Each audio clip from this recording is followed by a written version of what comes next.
production of the Mississippi State University Extension Service. Today on Farm Week, Mississippi's agriculture and forestry clears $7 billion in production value for the third year in a row. In southern gardening, the jewel of the winter landscape, the Camellia Sasanqua. In the food factor, resolutions are good, but Natasha will have some special tips to help you succeed. In the markets, U.S. cotton acreage is projected to drop over 10% this year, according to a private survey, while uncertainty creates some pressure on U.S. cattle prices. In the feature segment, it sounds like a pipe dream, but moisture sensors are helping farmers hit the trifecta, increasing yield, saving money, and conserving groundwater. What we saw in corn was that it was potential to slightly increase the yield. It wouldn't be much. We're talking about 5, 6, 7 bushels with approximately 47 to 50% less water than our producers are typically applying.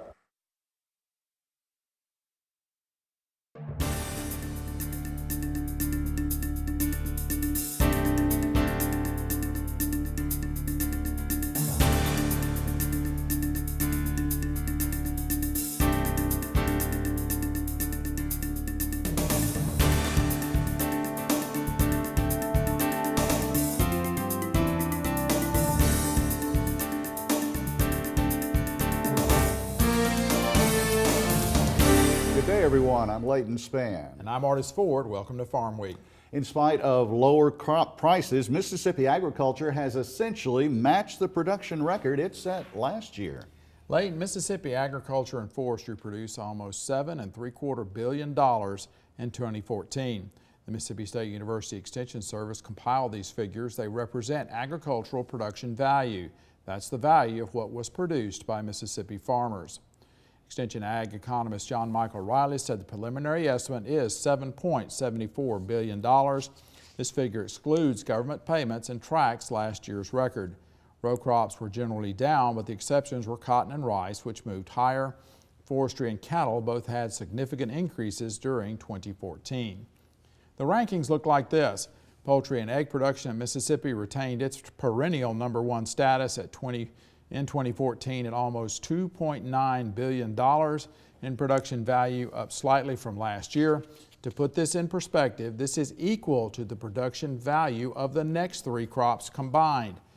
Recovery in the nation's construction industry helped Mississippi forestry production to increase almost 14% to $1.28 billion. This recovery is expected to continue this year. Mississippi soybean farmers grew almost $1.17 billion worth of soybeans, the second largest crop ever produced in the state. Cotton came in fourth with almost $404 million.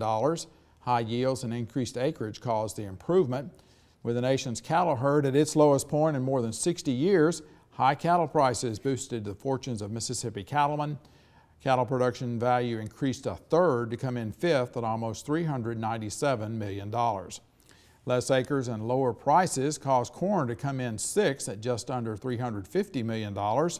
Higher prices helped catfish to come in seventh at $197 million. Rice came in eighth at $174 million. Hogs ninth at $153 million. Mississippi's specialty crops came in 10th at almost $114 million. This category includes commercial nursery and ornamental plant production. With the start of the new year comes New Year's resolutions. Losing weight is an ambition for many, but what are some realistic goals you can set for a healthier diet? Well, in this week's episode of The Food Factor, Natasha Haynes of the Mississippi State Extension Service gives us some tips to start the new year off right.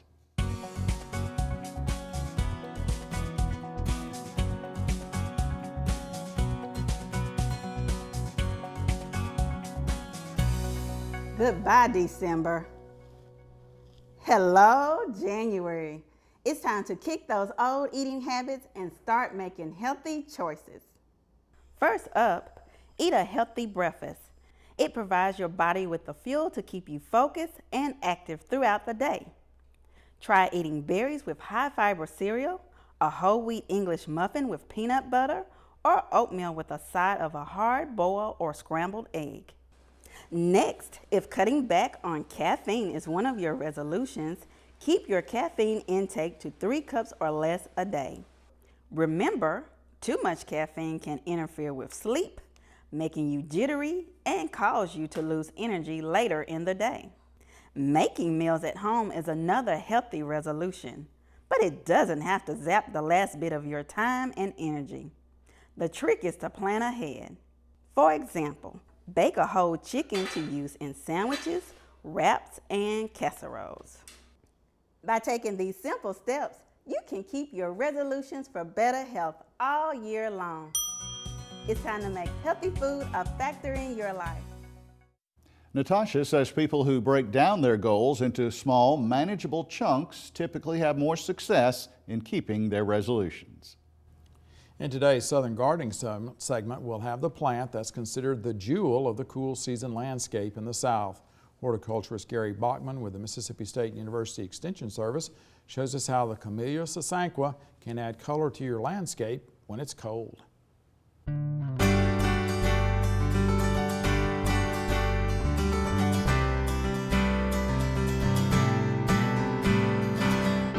Camellia Sasanqua is one of the most popular species of camellia in Mississippi.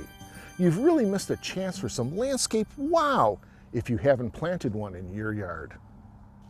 Camellia Sasanqua is a member of the tea family and is considered a jewel of the southern garden. They provide nice flower color from fall into winter. Later in the season, the fallen petals resemble a colorful mulch. Camellia Sasanqua will produce a dazzling flowering show, primarily in shades of pinks to white. These plants are tolerant of direct sunlight, but as a general rule, partial shade will produce the best flowering. Maybe it's because of the time of the year and just past the holidays. I really like the selection called Yuletide. The flower petals are a festive, cheerful red, and along with the clusters of golden yellow stamens will brighten anyone's day. While these plants are currently small, like all Sasanquas, they have the potential to grow much larger. Mississippi medallion winner Shishigashira is an outstanding shrub. Its waxy, leathery leaves are coupled with pretty blooms. Why would you plant anything else? In the late fall and early winter, Shishi produces seemingly hundreds of semi-double rose-pink blooms. The cheerful pink flowers open to expose bright yellow stamens, making the flower even more beautiful. Shishigashira is called a dwarf form of Camellia Sasanqua, reaching about 3 feet tall. There's still time to plant a Sasanqua camellia. You get to see what the flowers look like and add color to your winter landscape. I'm horticulturist Gary Bachman for Southern Gardening. Leighton, Camellia Sasanqua is native to China and Japan, and Dutch traders introduced them to Europe in 1869. In our feature segment today, moisture sensors. These sensors are being adopted by many farmers because they increase yield, lower pumping costs, and save groundwater. Time now for the markets with Leighton, and you say there's a dip in U.S. cotton plantings being forecast. That is, in fact, what a private survey of producers is indicating. That will be our lead story in a moment. Also ahead in the market segment, strong meal sales support soybeans this week. Pork supplies are expected to increase this year, and volatility is expected in the U.S. lumber markets. We begin in cotton, where triple-digit price gains early in the week gave way to a reversal even before midweek arrived. Dones reported Tuesday the International Cotton Advisory Committee now projects that both U.S. and global cotton acreage will decline in 2015. Meanwhile, a survey of growers by Cotton Farming Magazine indicates U.S. plantings will be down 12% this year at 9.7 million acres. Meanwhile, unofficially, there seems to be talk of more acres of soybeans this year.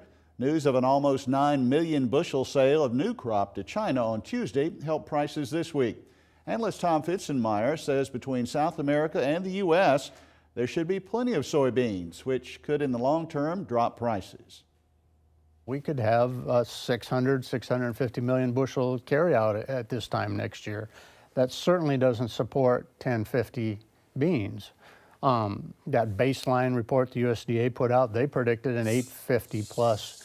And whatever you say else you say about their accuracy in their report, they tend to be somewhat right on their price projections. So Again, I think beans up at these levels, you need to be unloading some of them because there's not a lot of good prospects for them to go up from here and help you out by holding them.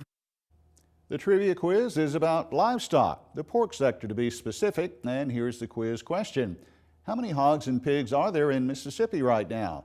A, 100,000 head, B, 382,000 head, C, 555,000, or D, over 1 million head? I'll have that answer for you at the end of the markets. We're going to pause for a short break on Farm Week. Coming up, we'll look at the calendar and the rest of the markets. Leighton Spann reports more volatility in the lumber market while the market is softer for cattle. In the feature segment today, see how moisture sensors help farmers save money and conserve groundwater.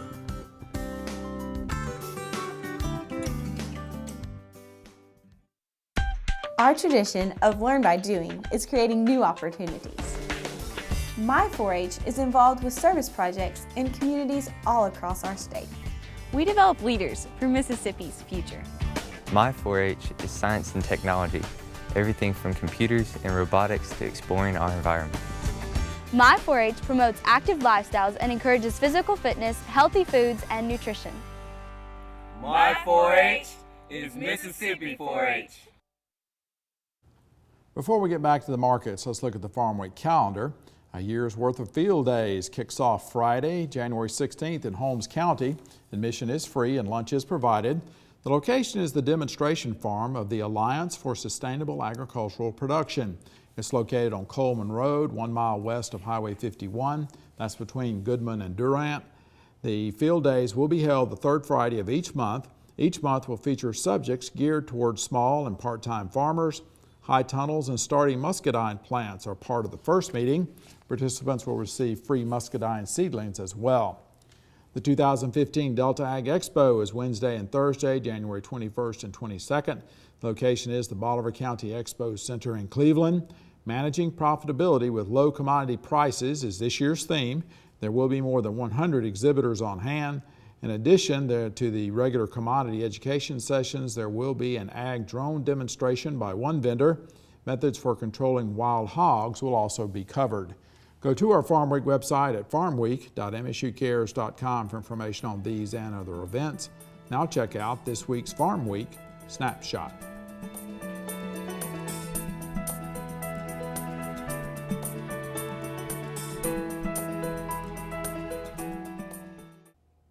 A 5-year forecast released by Wood Markets says lumber demand should continue rising with more volatility along the way.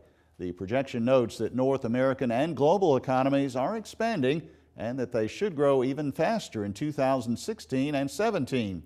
The forecast says this development should allow for record-level U.S. lumber prices in 2017. Analysts say some softness in the feeder cattle market early in the week created pressure across the entire beef complex. I talked to Extension Ag economist Brian Williams about an outlook for cattle as 2015 gets started.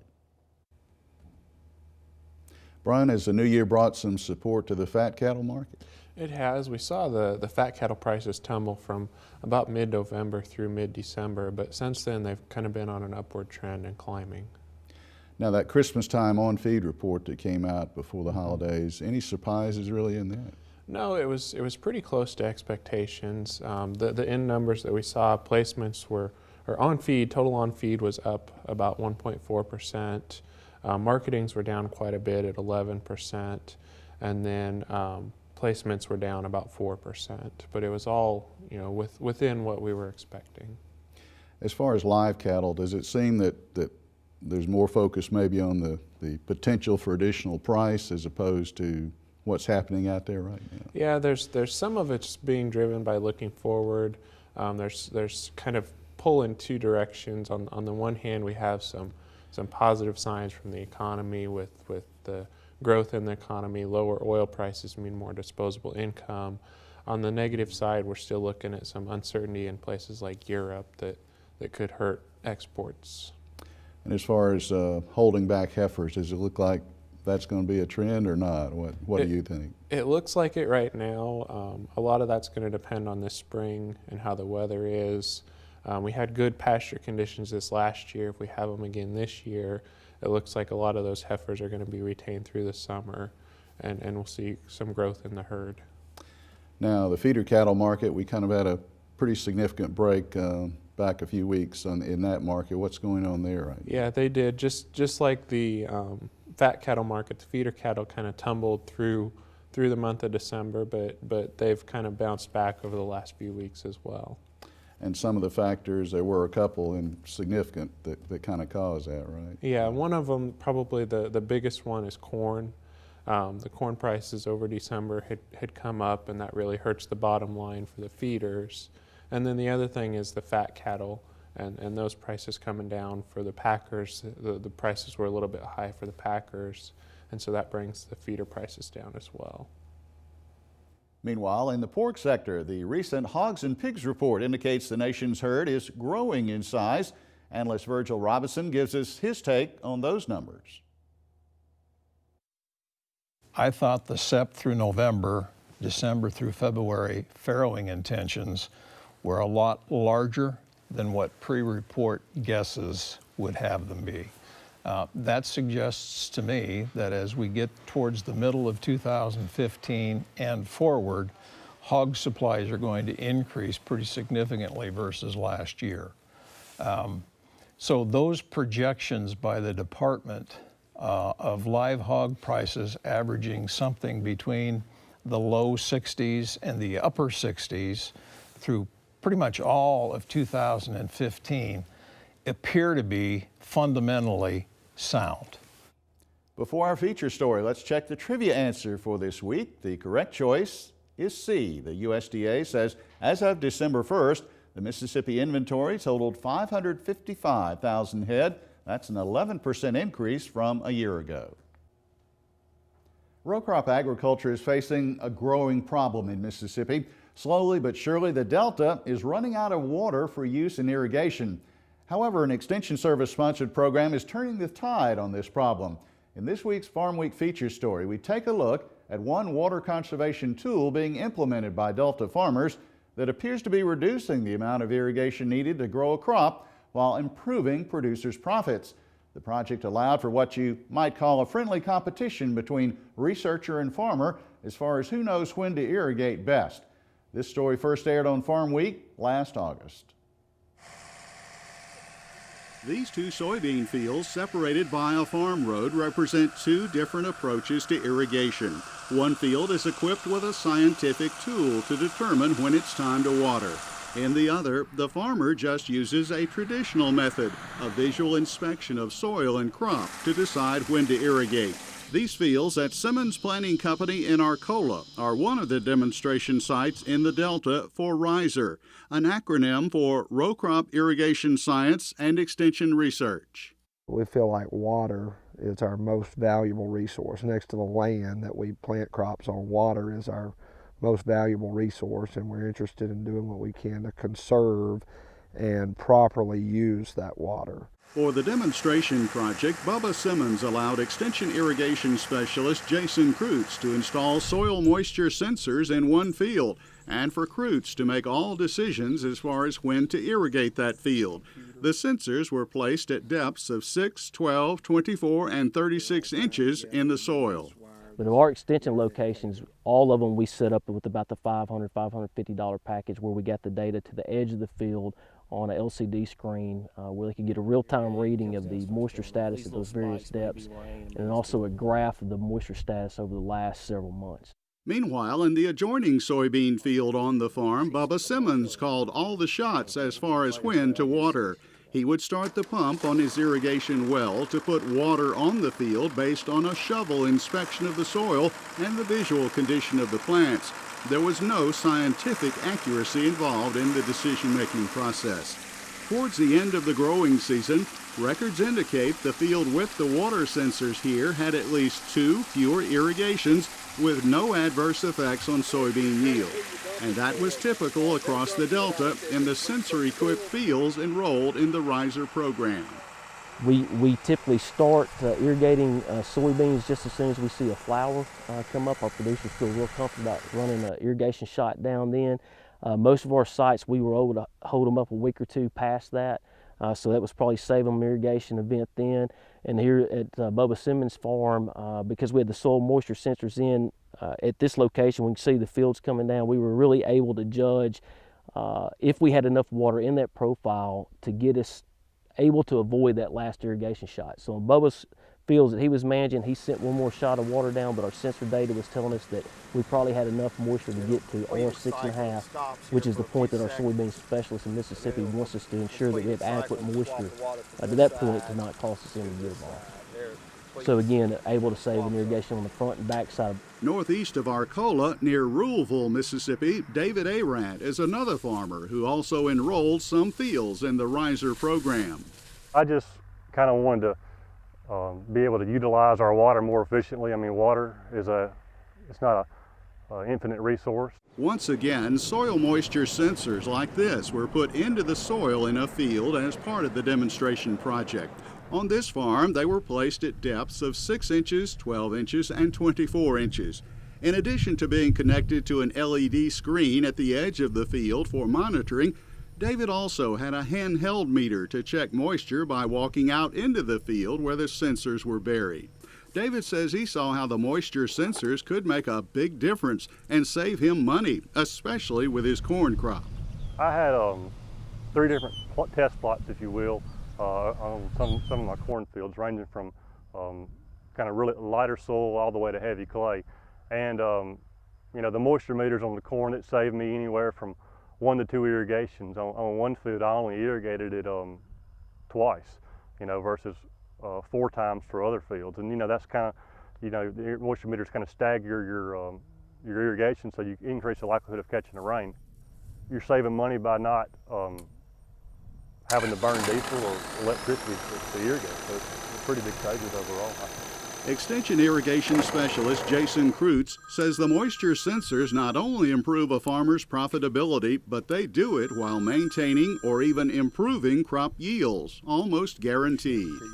What we saw in corn was that it was potential to slightly increase the yield. It wouldn't be much. We're talking about 5, 6, 7 bushels with, you know, approximately 47 to 50% less water than our producers are typically applying. Producers in the Riser program are finding the sensor technology to be not only valuable, but very practical and useful on a day-to-day basis. There's something that's almost fun to look at and see what a rainfall event does to soil moisture, to see what an irrigation event does to soil moisture, and to see what it does at different depths. It's something I check daily.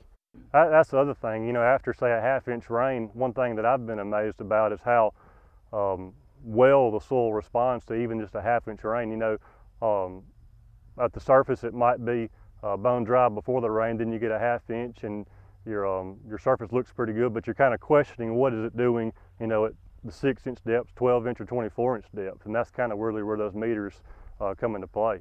The positive experience of these and other producers with the moisture sensors is exactly what Jason Kreutz was hoping for, especially when compared to other available irrigation scheduling technologies.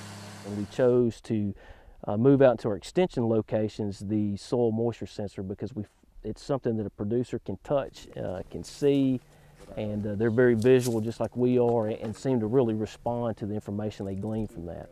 So seeing the response from our producers in our extension locations and talking with them how they're responding to these soil moisture sensors and the data they can see in real time, I felt like that was going to be the way to get them to adopt this scheduling technology as rapidly as possible.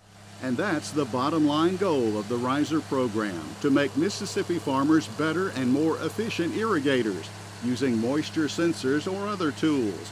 The end result is less over-irrigation while maintaining adequate soil moisture with no yield loss.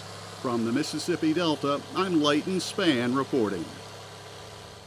If you're interested in information on using these soil moisture sensors, you can watch this story again at the Farmweek website, also on our Facebook page or on YouTube.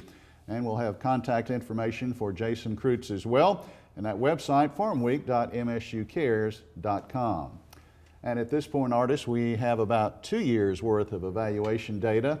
And to kind of wrap it up, in corn, it's apparently cut water usage by about half, and increased profitability about $38 an acre, while in the soybeans it's cut usage 28% and maintained the yield and profitability. So that says so. And also the irrigation equipment has less wear and tear.